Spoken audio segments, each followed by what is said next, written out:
Que a graça e a paz do nosso Senhor e Salvador Jesus Cristo esteja em nossos corações, em nossas vidas. Amém. Amados irmãos, nós fizemos o primeiro estudo de Lucas, no capítulo 11, sobre os fariseus, o procedimento dos fariseus, e nós vimos que são idênticos aos nossos administradores de hoje. Não é verdade? Iremos dar continuidade. No capítulo 49 do capítulo 11 do livro de Lucas, nos diz: por isso, Deus disse em sua sabedoria: eu mandarei a vocês profetas e apóstolos, dos quais eles matarão alguns e outros perseguirão. Muitos profetas têm sido mortos. Muitos pastores, profetas, missionários têm sido mortos em muitas nações comunistas. Temos visto nos noticiários e muitos dos pseudos cristãos estão aí, querendo trazer o comunismo para dentro do Brasil. No versículo 50 ele nos diz: pelo que esta geração será considerada responsável pelo sangue de todos os profetas derramado desde o princípio do mundo. Esses irmãozinhos que estão fazendo campanha em prol, irão pagar o seu preço, mais cedo ou mais tarde, não é verdade? Então, no 51, ele continua, Ele continua e nos diz: desde o sangue de Abel até o sangue de Zacarias, que foi morto entre o altar e o santuário. Sim, eu digo a vocês, esta geração será considerada responsável por tudo isso. Desperta, tu que dormes. Tu que estás do outro lado, ou em cima do muro, desce. Desce para a tua direita. Não desce para o lado esquerdo do muro, que irás para o lugar em que Deus não preparou para ti. Portanto, no 52 ele diz: ai de vocês, peritos na lei, porque se apoderaram da chave do conhecimento. Vocês mesmos não entrarão e impedirão os que estavam prestes a entrar. 53. Quando Jesus saiu dali, os fariseus e os mestres da lei começaram a opor-se fortemente a ele e a interrogá-lo com mais perguntas. É necessário que a gente entenda, compreenda e se converta.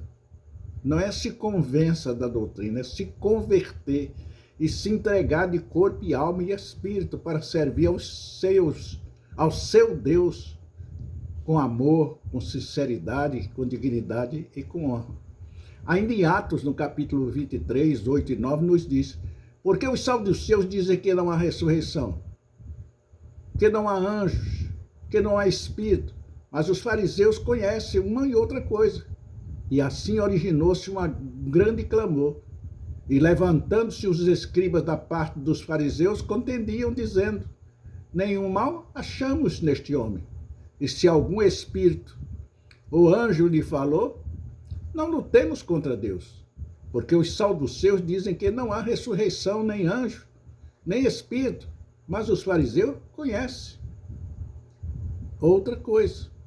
Em Mateus 32, 2, ele nos diz, meus irmãos: na cadeira de Moisés estão assentados os escribas e fariseus.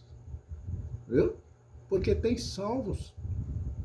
Ainda em Mateus 9, 14, então chegaram a pé dele os discípulos de João, dizendo: por que jejuamos nós e os fariseus muitas vezes, e os teus discípulos não jejuam? Hoje nós temos no meio da nossa igreja, em todos os lugares, aquele que olham qualquer coisa que o outro não faz para criticar. No entanto, se for ver a sua vida, é bem muito mais complicada, muito mais desvirtuada do que aquele que não está fazendo aquilo que está sendo censurado. Marcos 2, 18, ele diz: ora, os discípulos de João e os fariseus jejuavam, como foi lido agora.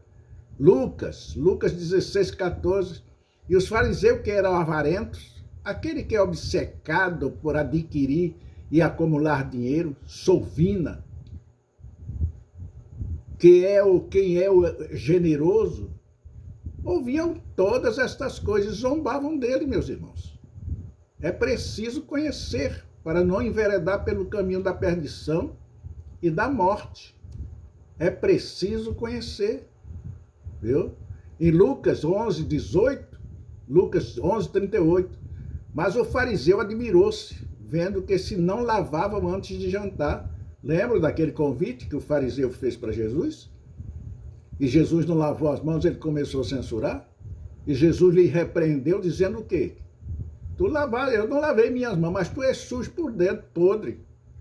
Carne podrificada. A tua mente é denegrida, é negra, é podre. É assim que seria a resposta.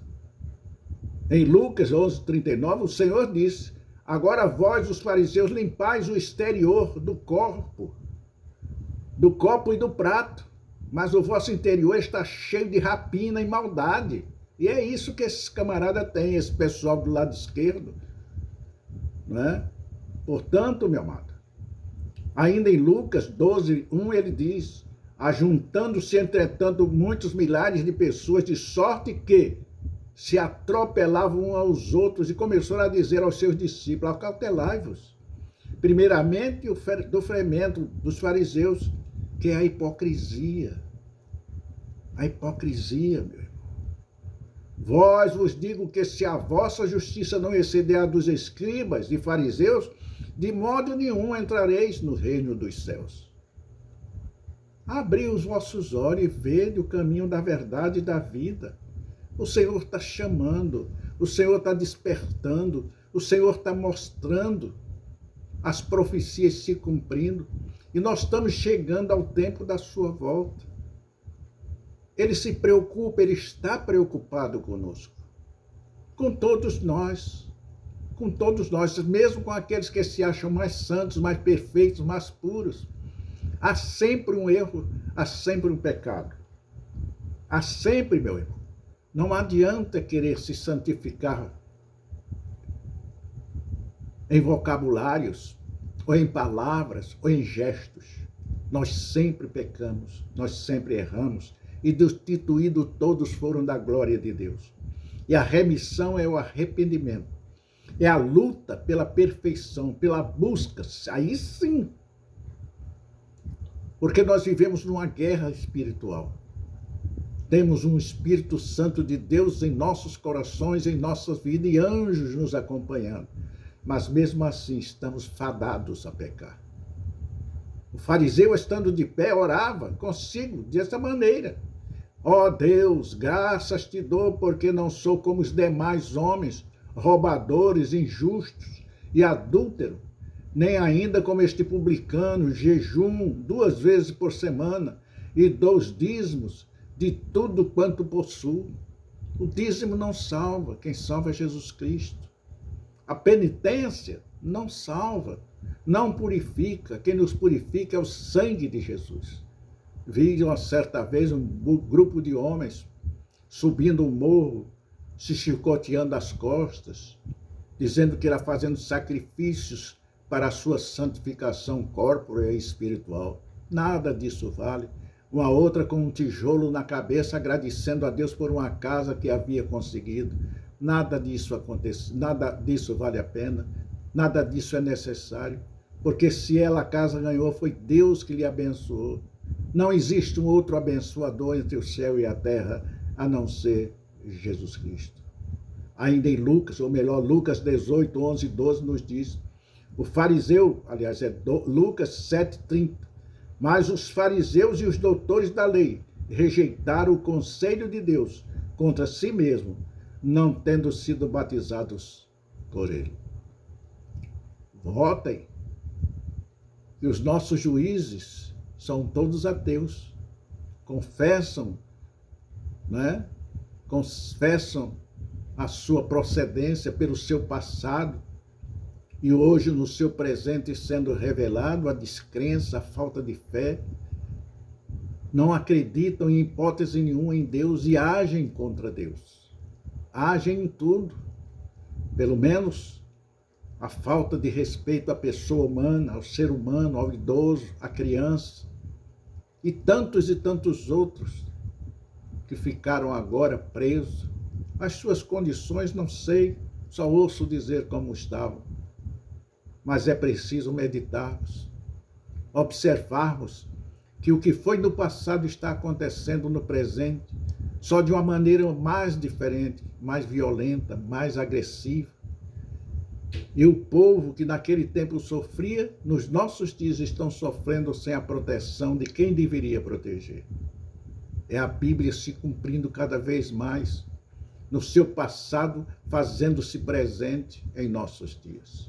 Desperta, tu que dormes. Levanta-te dentre os mortos e Cristo te iluminará. Até outra vez nos encontrarmos.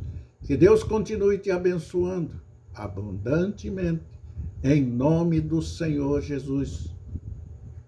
E os irmãos santos dizem amém. Em nome de Jesus. Amém.